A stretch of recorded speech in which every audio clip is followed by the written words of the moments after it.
Ladies and gentlemen, please welcome today's honored guests.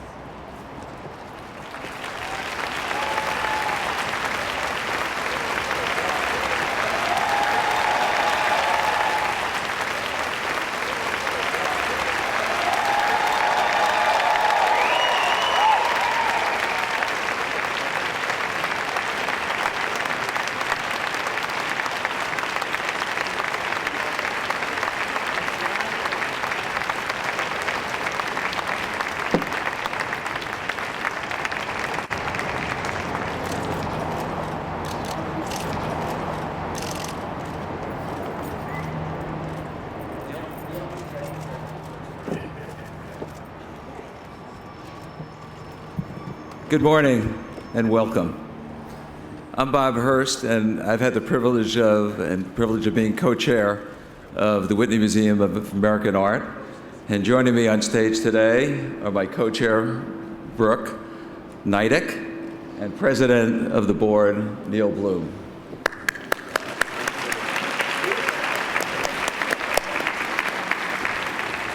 And also joining us up here are Renzo Piano, our great architect,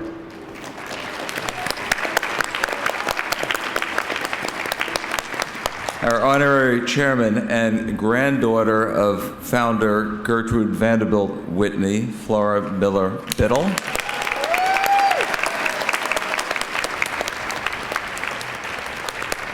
director Adam Weinberg,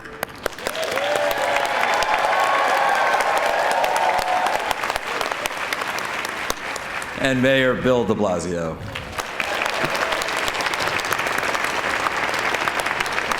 And on this historic occasion, we are pleased and honored to have the First Lady of the United States, Michelle Obama, dedicate the new Whitney Museum of American Art.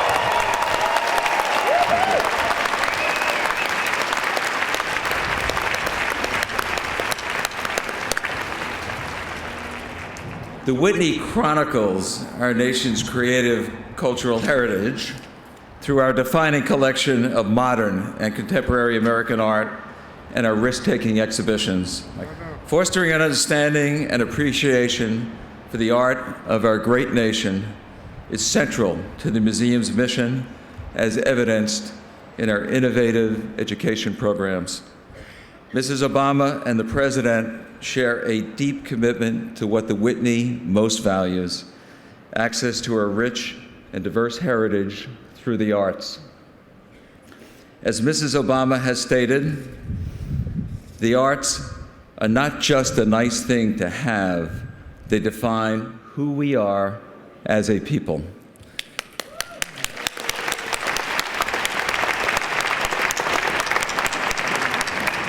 Mrs. Obama, your leadership and your presence today symbolize a new era in the history of the Whitney and its commitment to championing the ever-evolving cultural life of the United States of America.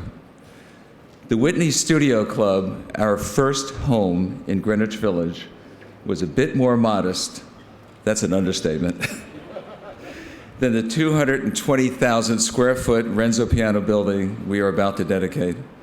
But Mrs. Whitney's bold and at the time radical vision to support and showcase American artists established a mission which has withstood the test of time and is more relevant today than ever. In 1920, Edward Hopper, the iconic American artist who is most identified with the Whitney, had his first show at the Studio Club. And we are so proud to have two of Hopper's Cape Cod landscapes on loan to the Oval Office. We understand the President is particularly fond of Hopper's work, and we trust that it will be a reminder of the importance of American art and the Whitney to our nation. 84 years and 4 locations later, the Board of Trustees, inspired by a pace-setting leadership gift by Chairman Emeritus Leonard Lauder, determined that we must expand. And that ultimately required a move downtown here to the Meatpacking District, Rarely does one have the opportunity to build a museum from the ground up in the cultural capital of the world. And thanks to an extraordinary partnership with the City of New York and an early leadership gift from the State of New York, we launched a capital campaign for $760 million for the building and a strengthened endowment. And we are so pleased that that goal has been achieved due to unprecedented public and private generosity.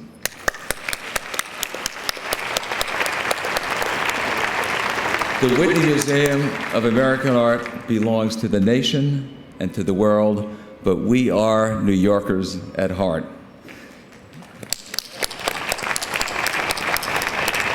And when you experience the museum, you will see not only a breathtaking collection, but you will literally have a window onto New York with dramatic views of the skyline and the Empire State Building to the east, the Hudson River to the west, the Statue of Liberty to the south, and the High Line right here. This amazing location places this defining museum of American art firmly among the city's cultural and historic icons. We are so grateful to be joined by New York City's Mayor Bill de Blasio, who has made an investment in ensuring that all the arts are available to all New Yorkers, a goal that the Whitney aspires to achieve. Thank you. Deeply committed to education, Mayor de Blasio believes, and research demonstrates, that studying the arts helps students succeed in school and in life. Studying the art of the United States surely provides a window into our history and aspirations as a nation. An occasion like this brings so many dignitaries and luminaries together to celebrate this extraordinary gift to the public. And we are honored to have you all with us today, and I'd like to acknowledge Manhattan Borough President Gail Brewer,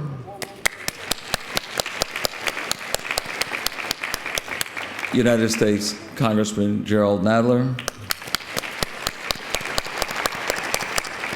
New York State Senator Brad Hoylman, New York State Assembly Member Deborah Glick, City Council Majority Leader and Chair of the Committee on Cultural Affairs, Jimmy Van Bramer, City Council Member District 3, that's our district, Corey Johnson. My good friend Ellen Sussman, Director of Art in Embassies Program. Deputy Mayor Alicia Glenn.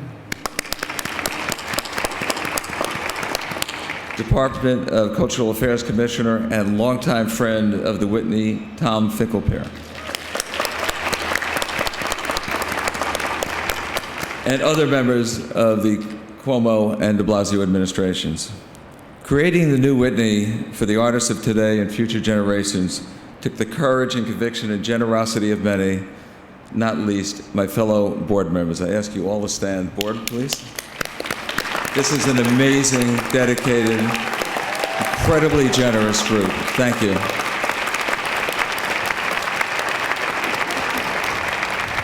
And it took the dedication also of a remarkable, dedicated staff led by our incomparable director, Adam Weinberg.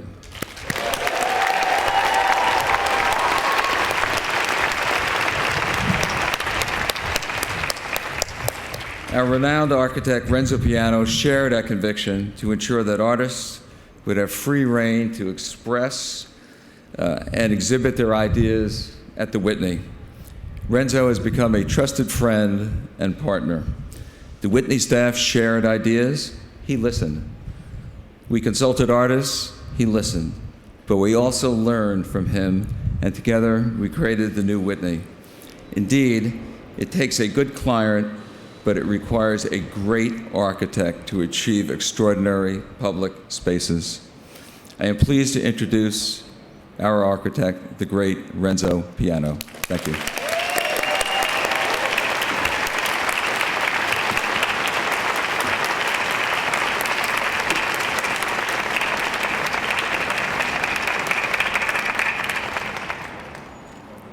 Mamma mia.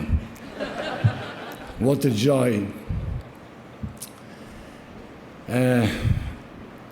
I welcome you in the name of thousands and thousands of people that made this job. Architecture is a teamwork. I have to show my gratitude to 1,000 people, architects, engineers, builders, and the clients. It's a long venture to make a building like this takes 8 years, 9 years. It's a long story. So welcome, and welcome to this brand new piazza. Somebody called this the lobby of the building. I prefer to call the piazza. I'm sorry, I'm Italian. There's nothing I can do about it. And it's very simple. Why? Because the piazza is where from everything starts in the city life. The piazza is the place where people gather. They stay together. They mix the experience. Diversity becomes value. And even fear goes away. It's a place of meeting. It's a place of civic life. So we got to start from a piazza. So this street became a largo, bit wider street. And to make a piazza, we got to make a building that flies. You know, this building doesn't touch ground. It flies. Well, I know buildings don't fly. Especially this one, because it weighs 28,000 tons. So it doesn't fly. But you know, the destiny of an architect is to fight against gravity all life. Actually, I believe this is the destiny of everybody, fighting against gravity all life. So welcome to this piazza. Welcome to this great collection of art upstairs. It's American art. Art is a freedom, but American art is especially free. Bit wild, slightly impolite, but free. Free. And the building got to be able to express this. This building got to deserve the honor to be the house of this collection. So it got to be brave, flying, you know. It got to be slightly wild, a bit unpolite as well, but real. So the building stretches from east to where the sun comes up, flirting with the city, by the terrace, by the stairs. This is the place where people can enjoy life, taking time, meandering on the stairs, loitering around. And on the west, where the sun goes down, the building talks to the rest of the world. It talks to the traffic of the highway. There's nothing wrong about that. That's New York. And then it talks to the river and talks to the far west. And talks to Los Angeles, if you look carefully, and the rest of the world. I like this idea that this building is a stretch between New York and the rest of the world. Well, I have to finish. You know, you probably understand, I love making buildings. But I especially love making buildings for public use. I think public buildings are the essence of cities because they are places where people share values. They stay together and they enjoy the same thing. And I especially among public buildings, I love to make buildings for art and beauty. And the reason is very simple, because art and beauty makes people better people. Beauty switches on the eyes of people a special light. Beauty builds curiosity. It builds desires. In the same way, art makes people better people. Building for art makes city better place to stay and to live. It's very simple. That's the reason why it's so important to make building for beauty. And I'm pretty sure that beauty will save the world. I'm not joking. I'm sure beauty will save the world. It will save one person at a time, not all together, but it will do it. So thank you for coming. The building is yours. Thank you.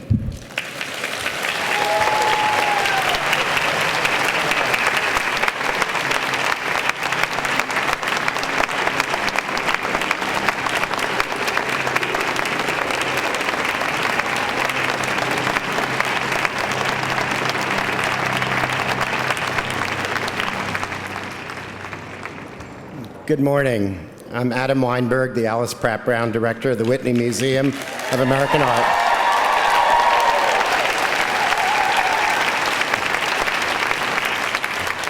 This is going to be hard to get through. Welcome to the Whitney Museum of American Art. We are greatly, greatly honored to have the First Lady of the United States, Michelle Obama, here with us this morning. Thank you so much. And thank you, Mayor de Blasio of the City of New York, for being here with us today for this dedication. The Whitney Museum originated over a century ago, just blocks from here in Greenwich Village. It began in McDougal Alley, the studio of Gertrude Vanderbilt Whitney, an artist and an heiress of America's wealthiest family. There, she hosted salons for artists, exhibited and purchased their work, and encouraged their aspirations. Her support of artists was not so much born of her success, but of her doubts, insecurities, and struggles, and the profound awareness that artists, dare say more gifted artists, had far greater challenges than she. She believed that great art and great artists have the responsibility to lead the public to greater insight and more effective thought. Gertrude's growth as a person, a woman, and an artist were parallel journeys that ultimately led to the creation of this singular museum, the embodiment of who she was and who she hoped to be. As her biographer wrote, in addition to expressing herself in sculpture, she expressed herself in patronage. Mrs. Whitney sponsored artists, exhibitions, publications, arts programs for poor immigrants at settlement houses, and so much more. She found herself in giving back to others. And her ultimate lasting gift was the museum she established in 1930. And since then, her legacy has been passionately carried on by subsequent generations of visionary Whitney women, including her granddaughter, Flora Miller Biddle, and her great-granddaughter, Fiona Donovan. In recent days, a word that has come up often with visitors and critics to describe the design of this magnificent Renzo Piano building is generous, meaning not only that it is generous in space for art of all descriptions, but it also unfolds to the city, is welcoming to the public, respectful to the neighborhood, airy, open, light, but comfortable and warm. Our architect, Renzo Piano, has done an extraordinary job merging the private with the civic, creating spaces that reaffirm one's humanity through scale and material. He has connected the world of art within with the experience of the world without, making room for contemplation of art and of life. In short, in collaboration with a talented, generous, and missionary staff of the Whitney Museum, notable among them, Donna DeSalvo, our Deputy Director for Programs and Chief Curator. Donna.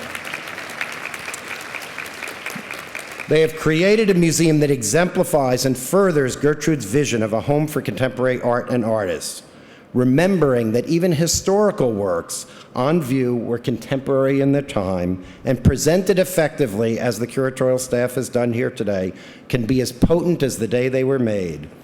As my predecessor, Lloyd Goodrich, wrote at the time of the dedication of the Whitney Museum on 75th Street in 1966, presided over by Gertrude Vanderbilt Whitney's daughter, Flora Miller, and First Lady Jackie Kennedy.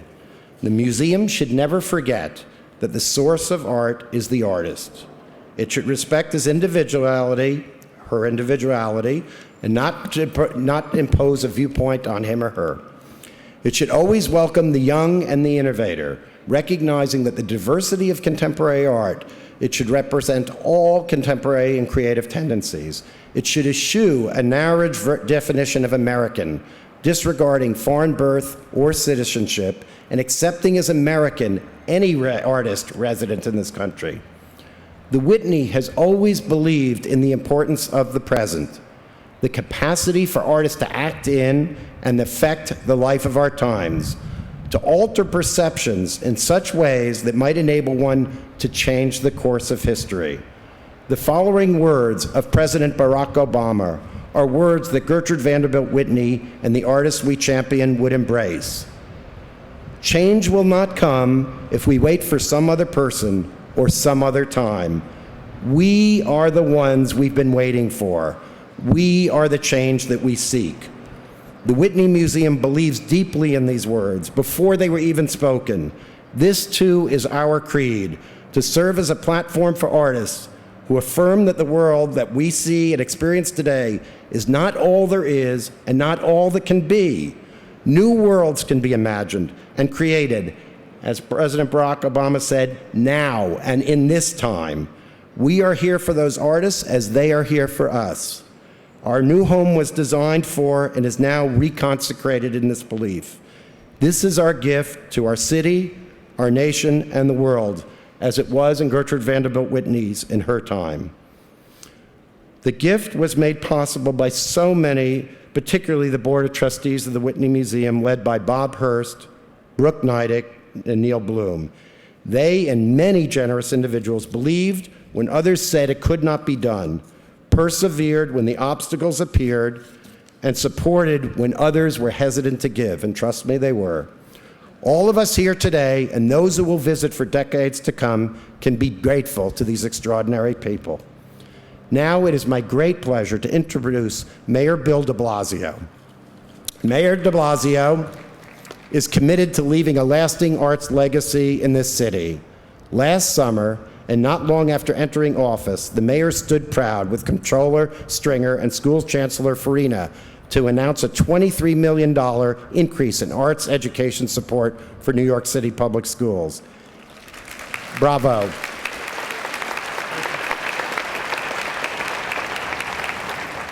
Mayor de Blasio said, "We want every child to feel the spark that comes from learning, something they are passionate about. And so often it's taking up an instrument, honing an artistic craft, or performing for the first time that helps a young person come into their own." And I see so many young people out there today. We are fortunate to have a mayor who shares our belief that art is a right, not a privilege. Thank you.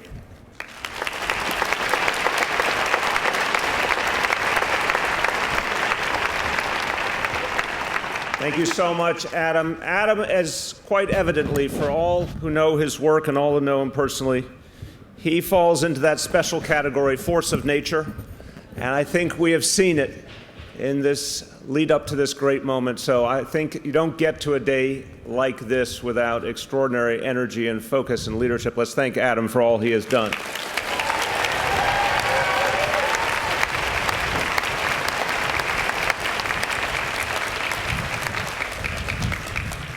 This is an extraordinary day for New York City, for this nation, for the world of the arts. This is a signal moment about where we are and where we're trying to go. And you know something important is happening when First Lady Michelle Obama is there. And so, First Lady, first of all, you've made all of our day by being a part of this. Even jaded New Yorkers think it's special when Michelle Obama is present.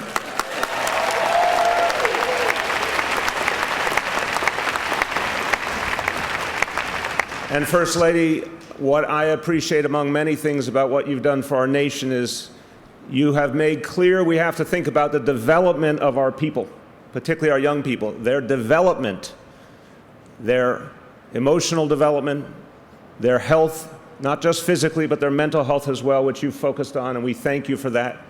Their understanding of a true wellness throughout their lives, and that includes a deep appreciation of the arts and culture and a sense of connection to it. So our First Lady understands that arts are essential to human growth and development, and that makes us a better nation. Let's thank her.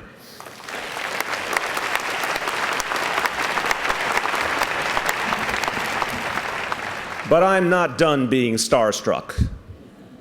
Renzo Piano. Renzo Piano. If in all the different action movies there was an architect superhero, first of all, he would do the things that Renzo Piano does. Second of all, his name would inevitably be Renzo Piano. This man has done so much around the world to create that space for everyone. And his work pulls at us in such a good way. It makes us feel hope and possibility. And so I just want to say, as a New Yorker, I'm so proud. As an Italian American, I'm so proud. And Renzo, you bring out the best in Italians. We like being associated with you. Bravo, Renzo.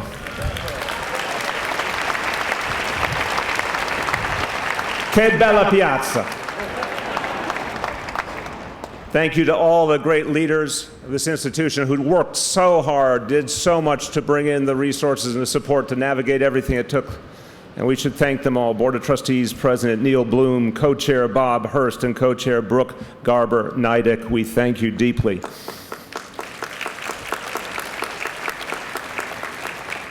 We thank all the elected officials. We thank all the members of our administration who are part of this. This is a labor of love for everyone. Everyone has helped to make it happen. But I think we could safely say a special thank you, because it's wonderful when a family from generation to generation passes the torch in the service of others and believes in something so deeply as providing this extraordinary cultural opportunity to all.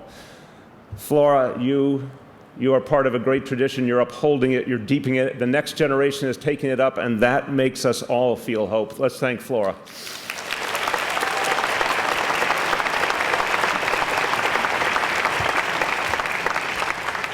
Well, we already knew we were the Mecca of the art world, but just in case, we needed to make it clearer.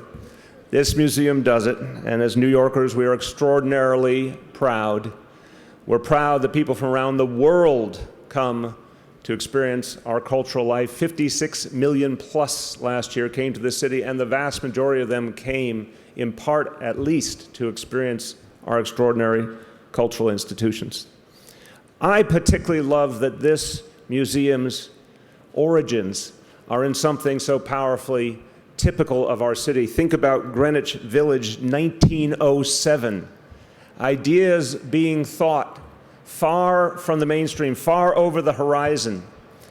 And in New York City, one thing we are blessed by is if you think that way, if you see something that's not in the mainstream and isn't yet accepted, here you'll find others who want to join that dream, who want to believe with you, who want to create something different. This dream began in 1907 with Gertrude Vanderbilt Whitney and has grown and grown and grown, just as freedom of thought and cultural expression and inclusion of all peoples have grown and grown in this city. Extraordinary artists who were elevated here, now part of what we think of as the core of American cultural history, once upon a time outcasts, once upon a time unable to get a wider audience until they had this opportunity. And the Whitney today follows through on that belief structure in many other ways, makes culture available to so many in such a focused, pinpointed manner, brings in young people, focuses on so many young people who still to this day experience discrimination and negativity. There's a special focus on mentoring our LGBT youth. There's free workshops for our seniors as well. There's focus on adults with HIV and AIDS. So much happens through the Whitney to uplift. And yes, a focus on the students in our public schools from every walk of life, every background. This museum has made it a point to be an open door to them. We, last week, talked about the vision for the future of the city. We issued a plan looking decades ahead. We called it One New York. We called it One New York because we're still trying to create a more perfect union here. And the cultural community is and can be in the forefront of that. We know when the doors of our cultural institutions are open wider and wider to every kind of New Yorker, when everyone knows they belong here, it uplifts this entire city. We know that walking through the doors of a great place like this into the piazza gives people a sense of belonging and gives them a pathway to a different and better future. So I can tell you, for New York City today, this affirms who we are and makes us one step closer to that more perfect union. Thank you all.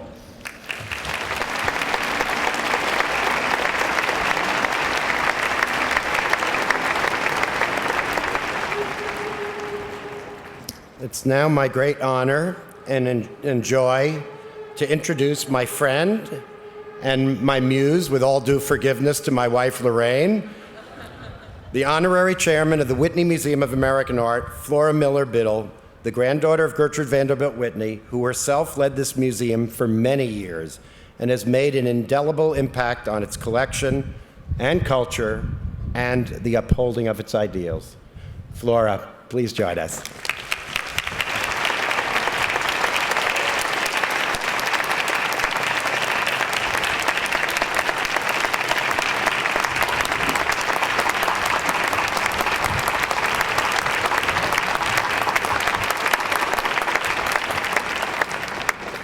Thank you, Adam.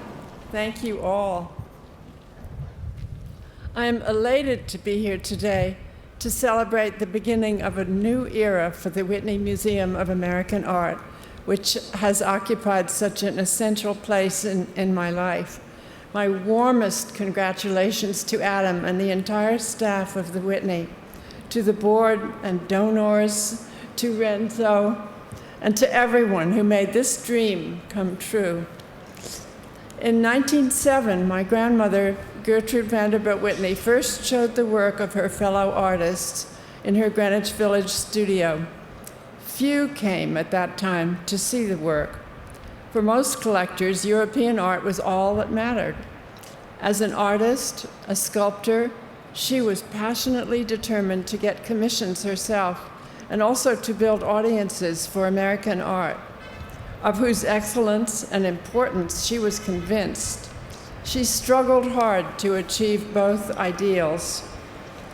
When my grandmother spoke at the opening of the Whitney in 1931, she said that her collection of art would form the nucleus of this museum. Quote, "Devoted exclusively to American art, a museum that will grow and increase in importance as we ourselves grow." She continued, "My chief desire is that you share with me the joy which I have received from these works of art. It is especially at times like these that we need to look to the spiritual. In art, we find it." At the time that she spoke these words, the country had entered the Great Depression. But I think that in the world we inhabit today, these words have never been truer. The need for art has never been greater. For art can lift us. It can tell us who we are, who we've been, and who we can be. I believe, as Gertrude did, that art is a force for goodness in the world and that it is limitless. When I wrote a book about my family and the history of this museum, I chose an epigraph from Goethe. "A museum should be never finished, but boundless and ever in motion." And really, that's the way the Whitney has been. And now the physical construction of this extraordinary new building is complete, and the museum is ready to receive visitors. But it will be artists who will keep it ever in motion. That is what artists do, and why their work is so precious and so necessary. They carry us forward into the unknown, into mystery, into wisdom, into truth. I'm so honored to have been invited to introduce our First Lady, who is such a passionate advocate for young people and for the importance of education, the environment, and culture in our country. She has brought a profound humanity in her role as First Lady and championed those in need of a powerful voice. I applaud you for all you have accomplished with astonishing grace. And I want to thank you on behalf of everyone here for honoring us with your presence. You are a beacon for us all. Please join me in welcoming the First Lady of the United States of America, Michelle Obama.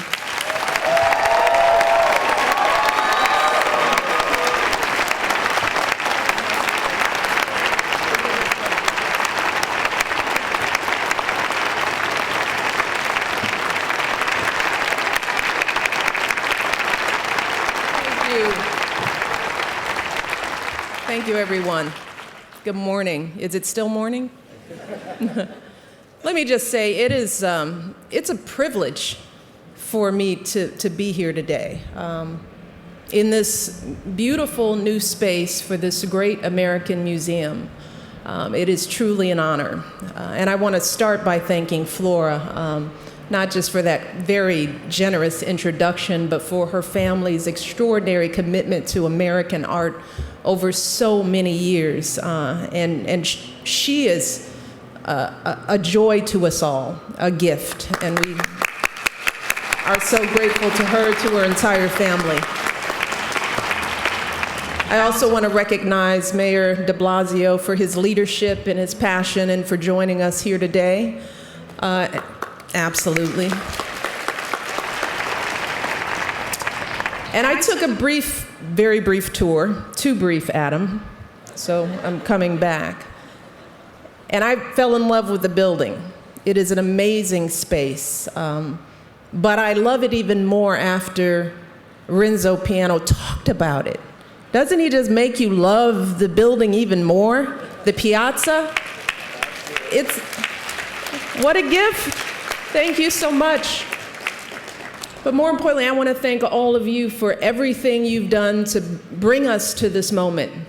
Thank you all for the support, for the inspiration. Thank you for creating the spectacular works of art, our artists, that grace the walls, the floors, the ceilings. This is the most beautiful freight elevator I've ever ridden on.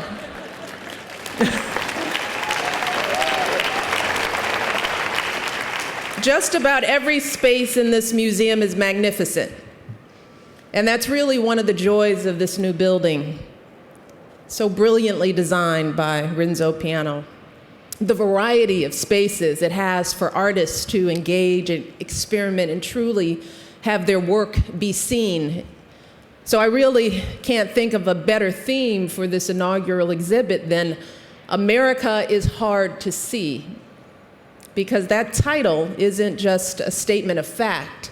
It's a challenge that the Whitney has embraced with open arms, the challenge of truly seeing America in all of its glory and complexity.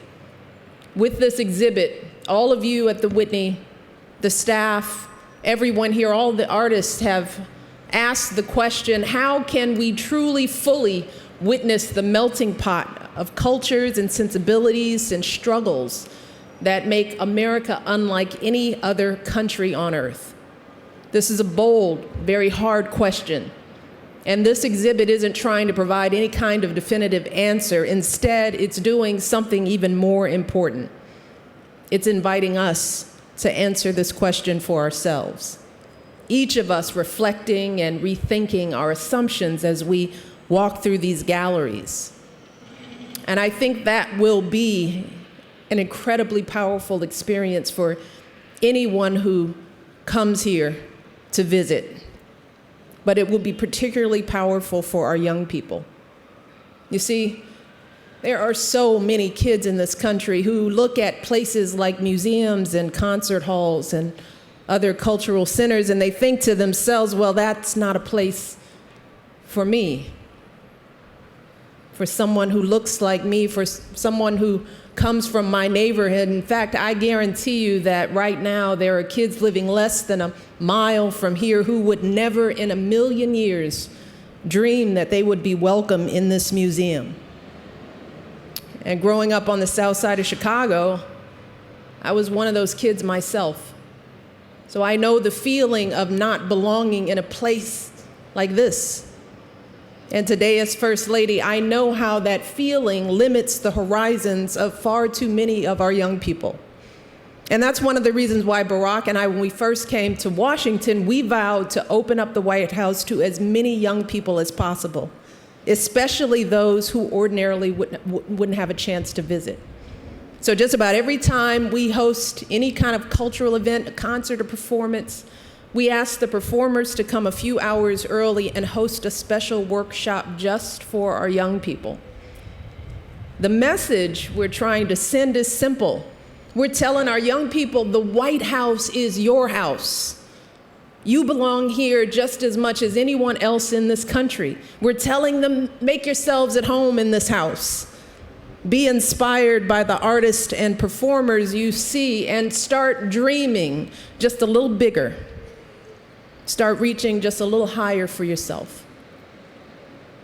And with this inaugural exhibition, the Whitney is really sending the same message to young people and to people of every background across this country. You're telling them that their story is part of the American story and that they deserve to be seen.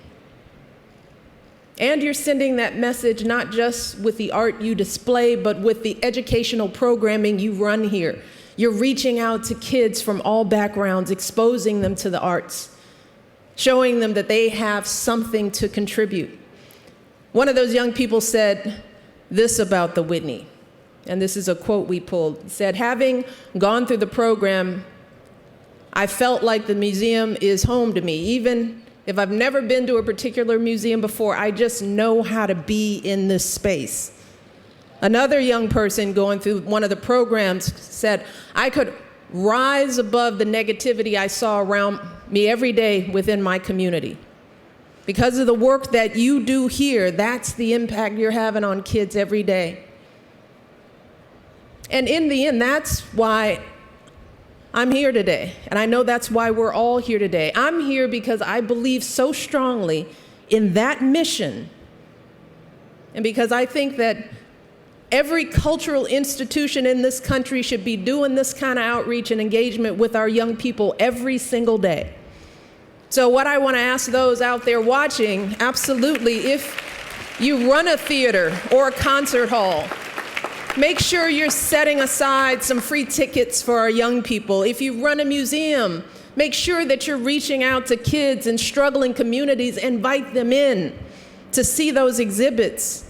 Can you use technology to bring those exhibits to kids in remote areas who would never, ever be exposed to art otherwise? One visit, one performance, one touch, and who knows how you could spark a child's imagination. As the mayor said, maybe you could inspire a young person to rise above the circumstances of their life and reach for something better. Maybe you could discover the next Carmen Herrera or Archibald Motley or Edward Hopper, or maybe even the next Barack Obama. That is the power of institutions like the Whitney. When they open their doors as wide as possible, both to the artists they embrace and to the young people they seek to uplift, that's what happens. And today I am so proud to be here as we open these doors.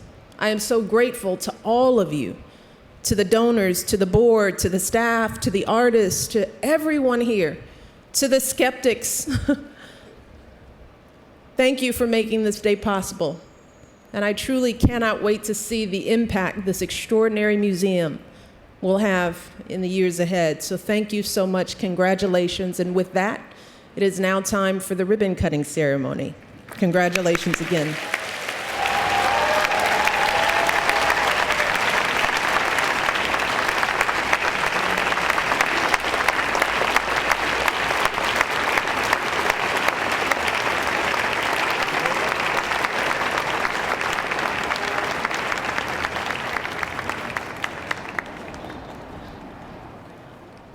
Okay, we're going to begin the ribbon cutting ceremony, and I just want to thank Mrs. Obama. Art does change lives, and please know that we take that responsibility so seriously and so to heart.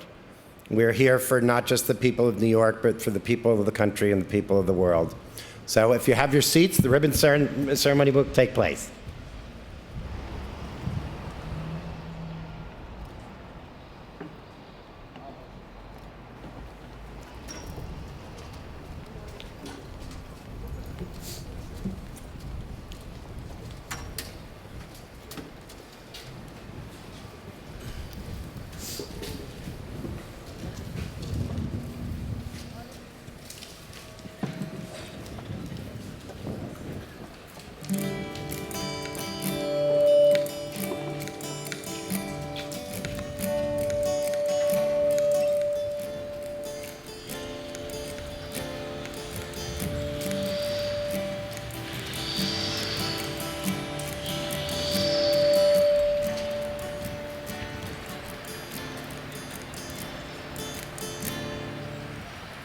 On Gansevoort, a flower blooms,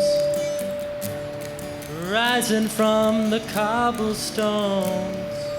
The day's just begun, with light through the trees, and this is the same light that falls from our dreams.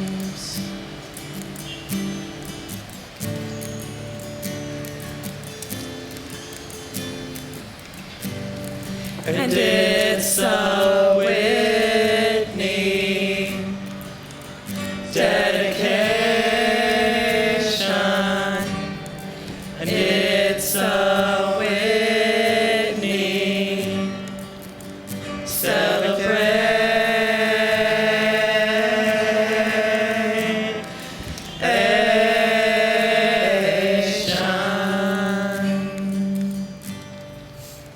Hi, I'm Ari Fliakos. I'm with the Wooster Group. These are nice, fun moments. You can tell we are enjoying it. It's really also a great privilege to have the Whitney on the west side. We just work down the street in Soho, and it's great fun to have you around. So thank you for populating this area, and we wish you every great success. Let me introduce a couple of other company members that we have with us. Suzy Roach, Scott Shepard, also with the Wooster Group. So would you each like to say something terrific about this? Yeah, I said just give us 30 seconds. I'm just thrilled that the Whitney is here. This whole project happened so fast, and just getting the building here has been phenomenal, and having the Whitney here is really a new welcome neighbor to the neighborhood. I also live not too far away, and we're just absolutely thrilled that you're here. Congratulations. And I just want to welcome you all of you who have come from far and wide in the Whitney family to be at this event today. And thank you for inviting me. One of the things that we're always working on are two things that we're always working on. One, filling empty spaces. And you've done a great job of filling a space that has been vacant. And the other is that we're always hoping for new, good jobs in our community. And you've done a great job of providing some new jobs for people in our community. So we thank you for both those things. And welcome to the Meatpacking District. Yes, very good. Thank you. Erin Mullen. Erin, would you like to say something terrific? Yeah, I'll try and make it terrific. Well, first of all, I know we do have a lot of colleagues here that have come out to support this, and they're very familiar faces. They've supported this over the last couple of months with pre-opening, so I want to say thank you again. Couldn't have done it without all of you. I want to thank the community support that we've gotten here today, and just ongoing with our permit process and all of that. And we are really glad to have the Whitney on the west side. A local native Chelsea girl myself, I'm really happy to have the Whitney in my own community, and I thank you guys all for that. And Jamie Poskin, the company manager, would you like a last word before we cut our ribbon? Well, just a thanks for everyone for coming and being here today and supporting us and supporting Adam and Bob and their team to be able to, get this building open and running. And we're very excited to have the Whitney, on the west side of Manhattan, and just to be able to provide more convenience for patrons is really what it's all about. So thank you. We're glad you're here, and we appreciate it. So thanks so much, fellas. If you'd stretch the ribbon, we'll cut it on 3. You ready to go? 1. Don't pull it apart. 2, 3. Woo!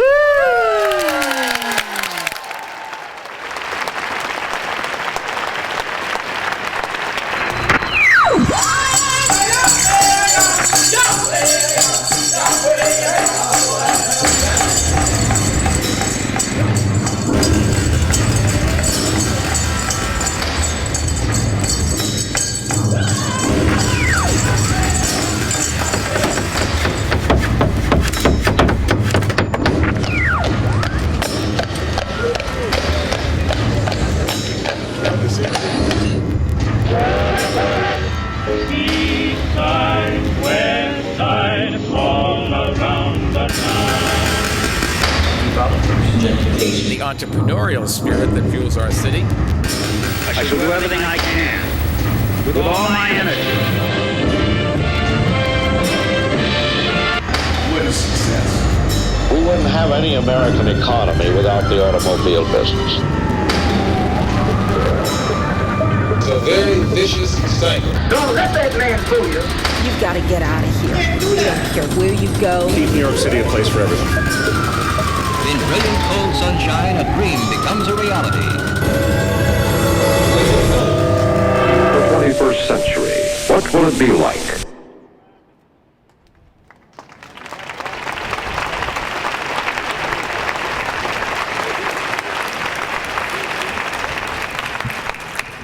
Thank you all so much for being here today. The sun shines down on the Whitney and all the other people who will be able to come in to join us in a few minutes. Just wait if you could keep your seats, and then all come in. We'll make a champagne toast to the new Whitney. Thank you all for being here.